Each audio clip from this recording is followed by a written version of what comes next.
Anybody not ready? All right, so we're here this morning to talk about a homicide that happened here in Largo on Christmas Eve, December 24th at about 1:45 p.m. The victim in the homicide is Abrielle Baldwin, a 23-year-old black female. Her date of birth is May 5th of 2000. She went by the name of Bree and was a mom to two boys, a 6-year-old and an 11-month-old. The incident happened at 2357 22nd Avenue Southwest in Largo. We've arrested two people, and I'll explain the incident as to what happened. The first person that was arrested is DeMarcus Coley. He's a 14-year-old black male. Date of birth is May 2nd, 2009, and he's been charged with first-degree murder, child abuse, and being a delinquent in possession of a firearm. The second is Darkus Coley.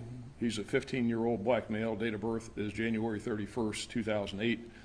And his charges are attempted first-degree murder and tampering with physical evidence. And both of them are in the photographs to my left, to your right, and they're brothers.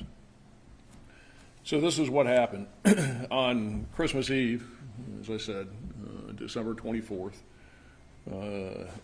Abrielle Baldwin, her 10-month-old son, her 6-year-old son, her 14-year-old brother, DeMarcus, her 15-year-old brother, Darkus, and their mother, Joyce Birch, who's a black female with a date of birth of June 25th, 1984, went Christmas shopping at a store here in Largo.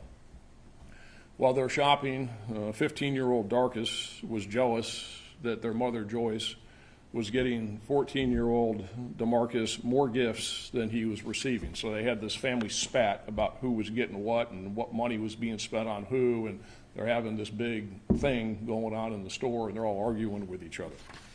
They left the store and headed to their grandmother's house, which is where the incident happened, at 2357 22nd Avenue Southwest in Largo.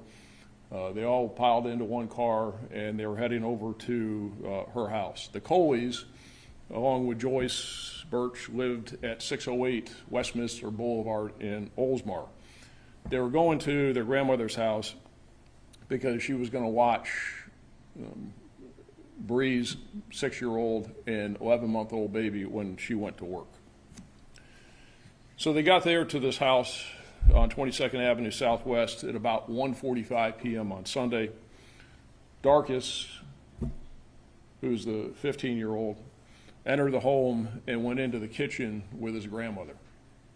DeMarcus, the 14-year-old, stood in the doorway because, again, they're all arguing, and they're having this big spat about what happened while shopping and who's getting what and who didn't get what for Christmas.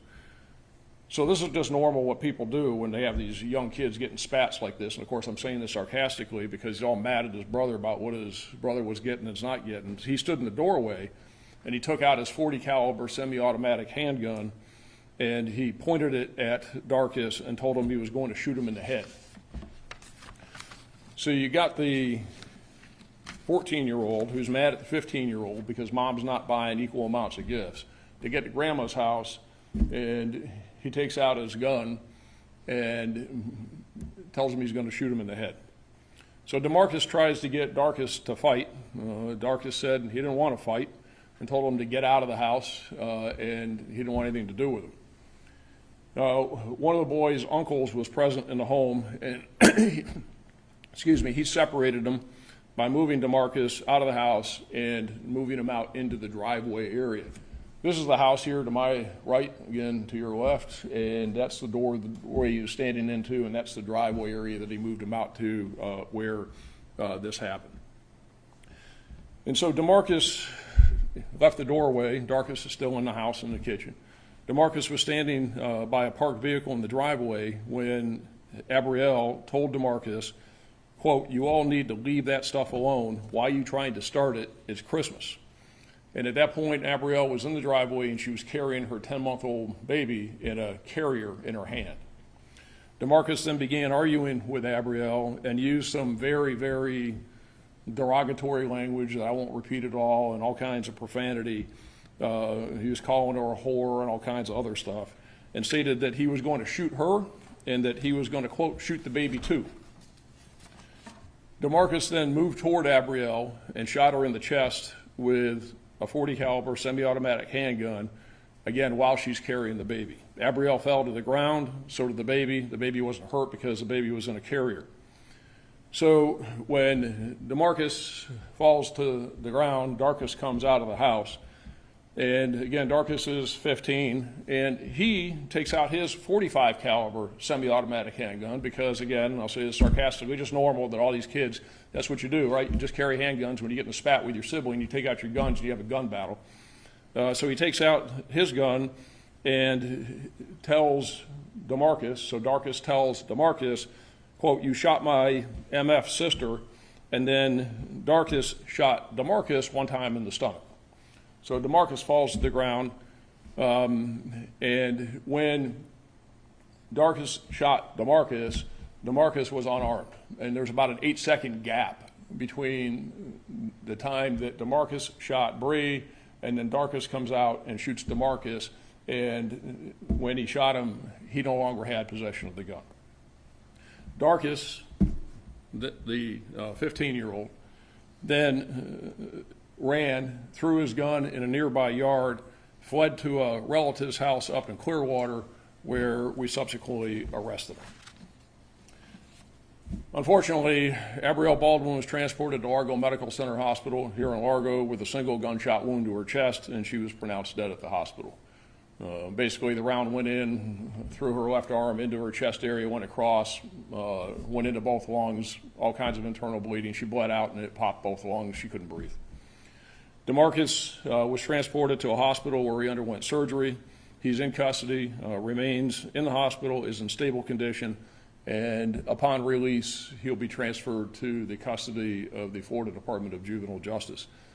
The Pinellas Pasco State Attorney's Office is going to review the case and decide whether to charge DeMarcus as an adult with the first-degree murder of his sister. Darkus, again, the 15-year-old, made self-harm statements after we picked him up at the location where he was in Clearwater, and he is right now in a secure mental health facility, and he'll be charged with attempted first-degree murder and tampering with evidence and transported to the Pinellas Juvenile Assessment Center upon his release from the mental health facility. The .40 caliber handgun that DeMarcus used to shoot his sister was recovered at the scene, and the .45 caliber handgun that Darkus used to shoot DeMarcus has not been recovered. Again, when he ran, he tossed it in the backyard. We've searched that area out there. We can't find it. And the unfortunate reality is it's probably going to be used in the next crime because somebody probably picked it up, and there's all kinds of people over there. And as I'm going to talk about here in about 1 second, there's way too many guns out there on the street, way too many crime guns out there, way too many stolen guns. Everybody's got a gun these days. And the sad part is that thing's going to be used in another crime because somebody picked it up. As you can see behind me in the photograph, DeMarcus, again the 14-year-old, recently posted a photo to Snapchat pointing the gun that he used to kill his sister at the camera. So this is within the last couple days, and this is a Snapchat photo. That's DeMarcus pointing that gun, which is this gun, which we recovered there at the scene, which is the gun that he used to kill his sister. So there's the Snapchat photo, and there's the gun that he used to kill his sister. According to many people that we interviewed out there, all kinds of people, family members, young, old, everybody across the board, is that both DeMarcus and Darkus carried guns all the time. They routinely carried firearms on them. People knew it, that's what they did, and a lot of it, they claim, is because of recent ongoings in the Ridgecrest Baskins area where they were accosted, and we've had a number of incidents I'll talk about in a second over there in the last couple of months. But again, these young kids, 14, 15 years old, routinely carry firearms, and this is what happens when you got young delinquents that carry guns. They get upset, they don't know how to handle stuff, so they just take out their guns and start shooting each other, and one of them kills his sister, who's a mom to a 10-month or 11-month-old baby and a 6-year-old boy. So how are they getting these guns? Well, it's real easy. They're getting them because they're either buying them on the street cheap, and they're all stolen guns, and for these two guys, they're getting them because they're stealing them from unlocked cars. They're out in the middle of the night doing car burglaries. Both DeMarcus and Darcus were arrested for committing numerous car burglaries in Oldsmar, where they live on Westminster Avenue, back in May of this year. DeMarcus, the 14-year-old, has arrests dating back to when he was 12 years old. Think about this. He has arrests dating back to when he was 12. He's only 14 now, okay, but 2 years ago he has arrests for being a minor in possession of a gun, grand theft auto, auto burglaries, loitering and prowling, disorderly conduct, battery on a school employee, and battery on a law enforcement officer. He's only 14. Darcus was also arrested in May for committing numerous auto burglaries. Many of those cases are still pending. In the dispositions with DeMarcus previously is that, what's he get? Probation. The problem is you got way too many kids out there with way too many guns, and they're getting them because they're buying them on the street, cheap, $50 for a gun, whatever, breaking into cars, and they're stealing the guns out of the unlocked cars. And I've talked about this a long time, and those of you who have been around here for a while remember going back now to December of 2014. Charlie Condek, Tarpon Springs police officer, shot and killed. Where did the gun come from that killed Officer Condek? An unlocked car burglary, because people leave their guns in their cars. And these punks, these thugs, go out and break into the cars, they take the guns, and they use them for crime, and they kill people. Like they killed Charlie Condek, and like DeMarcus Coley killed his sister. So just in the last 30 days alone, just in our system, and this doesn't include St. Pete Police Department, doesn't include Largo Police Department, doesn't include Pinellas Park Police Department, just in our system alone, and this is what was reported, and they're not all reported because people don't report them all. Just in our system alone in the last 30 days, we've taken reports where 17 guns have been stolen from unlocked cars. You know, I get some people say, look, I can do what I want. I can leave my cars unlocked. I can leave my gun in my car. You know, it's not the responsible thing to do, but they do it. And the problem is the thugs that are stealing them, and I agree with that. The problem is don't steal people's stuff. But the reality is that you got punks like this out there, criminals out there like this that are doing it and going to do it, and then they're going to go and hurt people. And people can't leave their car doors unlocked and leave their guns in their cars. It's got to stop.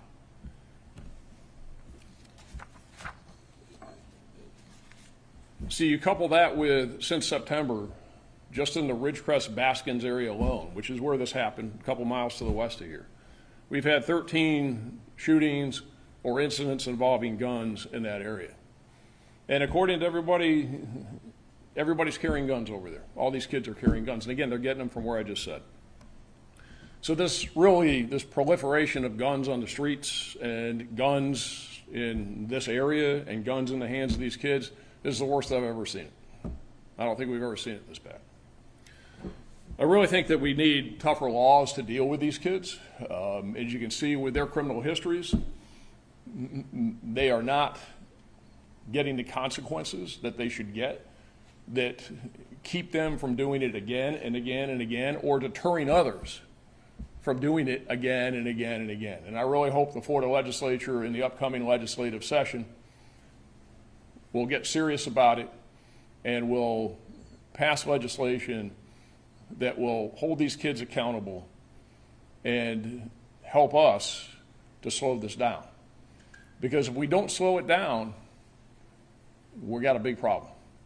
And I've never seen it as bad as it is with the number of crime guns that are on the street and the number of shootings and the number of people that we come across that are illegally carrying guns. And again, they're getting them out of unlocked cars. That's primarily where they're coming from. And all we can do is ask people, really plead with people, don't leave your guns in the unlocked cars. And deal with people like this. You know, enough of this slap on the wrist. Enough of this. You get arrested because you got a gun. You steal a car. You hit a cop. Battery on a school board employee. That was another charge that DeMarcus had. You got all this stuff. And what happens to him? Oh, well, you know, he's only 14. He really doesn't understand what's going on. We'll just give him probation. It's not working. It is not working. And if you do what you've always done, you're going to get what you always got. It needs to change. The laws need to change. We need to get serious and we need to get tough, and these kids need to get locked up. Send a message. So now you got a 11-month-old and a 6-year-old boy that their mom's dead. You don't ever get undead at the hands of a punk who was upset because he didn't get enough Christmas presents from his mom. And it's ridiculous. Anybody got any questions? You mentioned grandma and uncle were home at the time. Were they involved in any way? How are they doing at this point? Well, I mean, they were involved in it. You know, the uncle tried to separate them. They knew that it was going south. They knew that they were arguing. And again, everybody, really everybody, knew that these guys carried guns all the time. So, it was common knowledge. So they weren't hit at all with any bullets or anything like that? No, everybody's fine. The only person, again, it was 2 shots that were fired. Is that 1 shot from DeMarcus into his sister and 1 shot from Darkus into DeMarcus. So 2 shots. That's all it takes.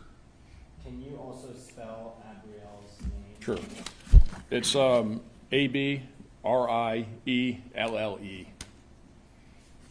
Last name? Baldwin.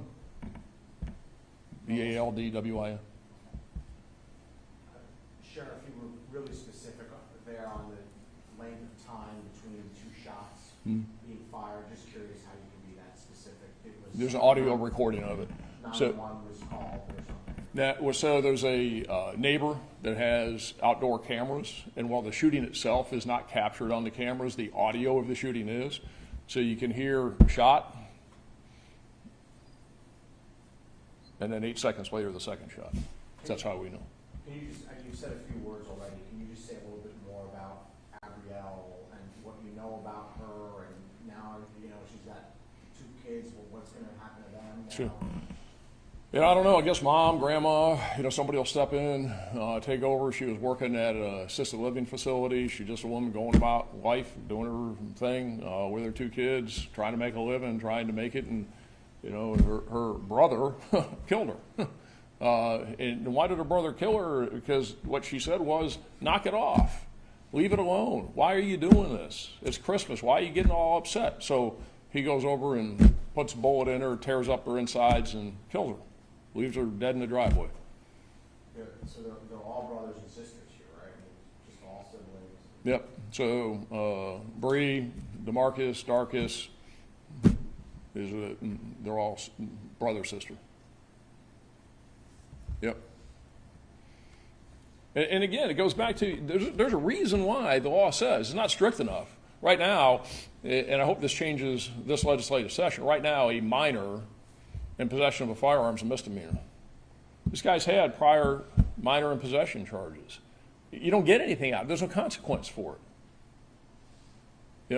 And this is why the law, though, says that kids shouldn't have firearms. But the law doesn't mean anything to people like this. They don't care about the law. I mean, they're out breaking into cars in the middle of the night, stealing guns, doing all kinds of other stuff, loitering and prowling, all the stuff that's in his history, hitting cops, hitting school board employees, everything else. They don't care about that stuff.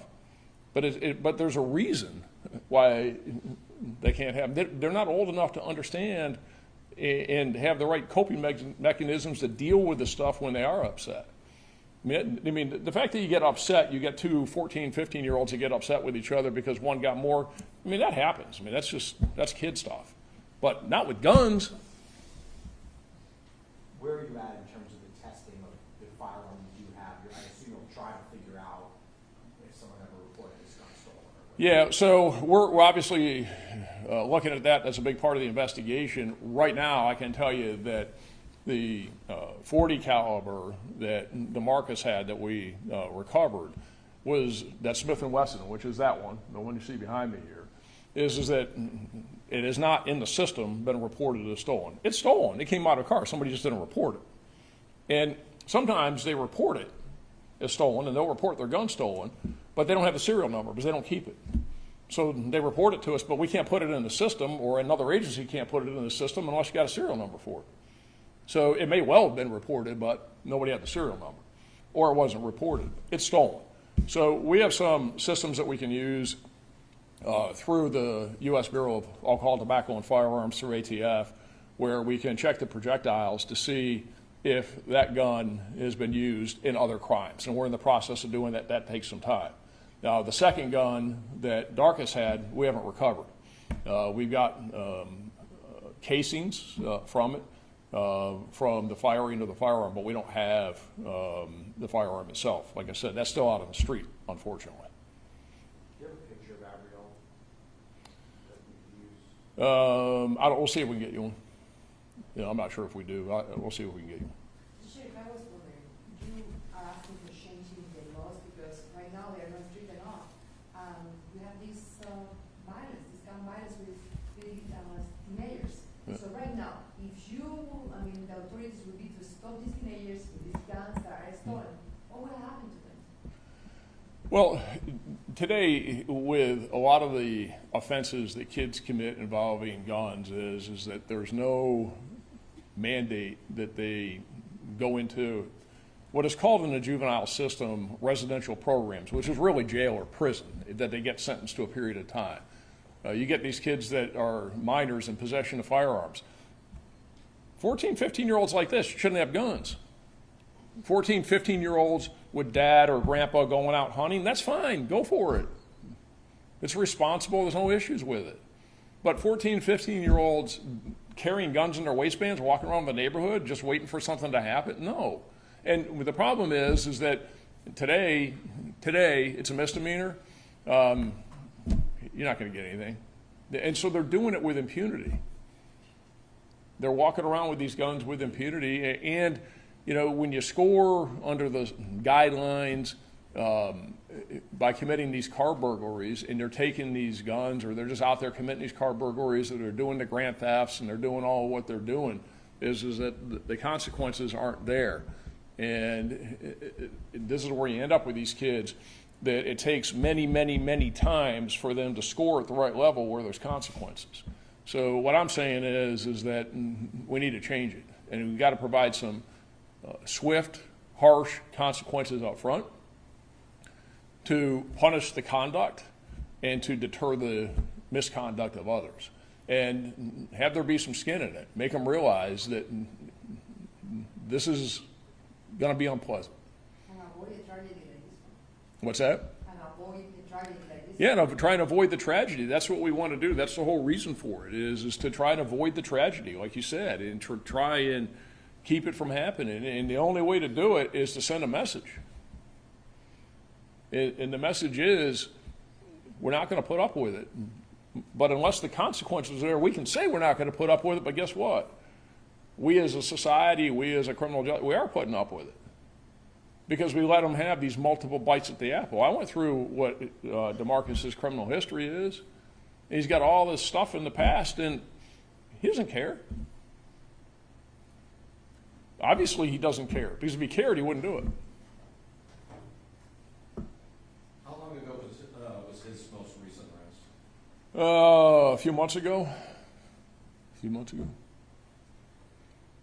Both of them have equal time histories and charges. Actually, DeMarcus has more than Darkus does.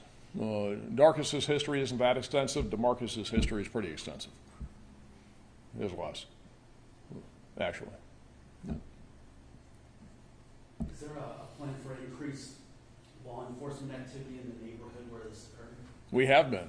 We've had increased presence in patrols out there in the last couple months because of this problem with guns.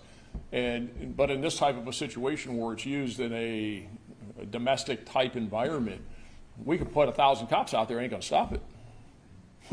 You know, so what we're trying to do with the increased patrols out there is deal with the street crime, deal with people that are using the guns when they're selling drugs, when they're doing robberies, when they're carjacking, when they're doing all kinds of other street-related stuff. And we're trying to get the guns off the street, and we've had some success with it by being very intensive with the patrols that we've had out there and putting extra people out there. So we have and we'll continue to do that. But there's nothing we can do to stop that other than get the guns out of these guys' hands and not have them have guns to begin with. We can't stop that kind of thing. There's nothing we can do on that directly. Now, indirectly, again, with what I'm talking about and consequences in the system and people not leaving their guns in their cars, those kinds of things. But we could put a cop at every street over there in Ridgecrest, Baskins, or in any other community, and that's not going to stop that. When it comes to talking about people leaving their guns in their cars or leaving them locked, is there any kind of penalty towards them if that gun is found to be stolen? And I mean, do you think something like that needs to change as well? No, you know, it is that, and the question is, and this comes up, because as you're asking the questions and people watching, they can't hear the question. So the question is, should there be consequences against people for leaving their cars unlocked and leaving their guns in their cars? Is there consequence was your first question, and the answer is no. And the second question, should there be? You know, I don't think so. The problem is them. Okay? It's an ask of people. Help us, because we got a problem. And our problem is them. You know, if somebody parks their car in the driveway, and some people do it mistakenly. They just didn't mean to. Other people, and I tell you because we talk to people about it. And some people say, look, this is my property, this is my house, this is my car, this is my driveway. If I want to leave my car unlocked, and I want to leave my wallet and my gun and my stuff in my car, I should have a right to do that. And, you know, they got a point. But, okay, I hear you, and you're right. And that's why there shouldn't be any consequence for it. But we got a problem, so help us. You know, that's why I'm asking and pleading, help us. Because until we can do something to tighten guys like this up, is they're going to keep taking your stuff. But people do it, and some people, again, make a mistake. Others, that's just what they do, is say, I'm just not locking my car. And you said he was shot in the stomach. Is he still in the hospital right now? He is. Mm-hmm. What's his condition? He's stable. He's torn up pretty good. His intestines, they had to remove part of his intestines and do some other things in surgery, but he's stable. He'll be in the hospital, probably the best projection. I just got off the phone before I came down here. Best projection is he'll probably be in the hospital for about a week or so. And then again, we'll transfer him to the Department of Juvenile Justice custody once he's released from the hospital. All right, thanks everybody.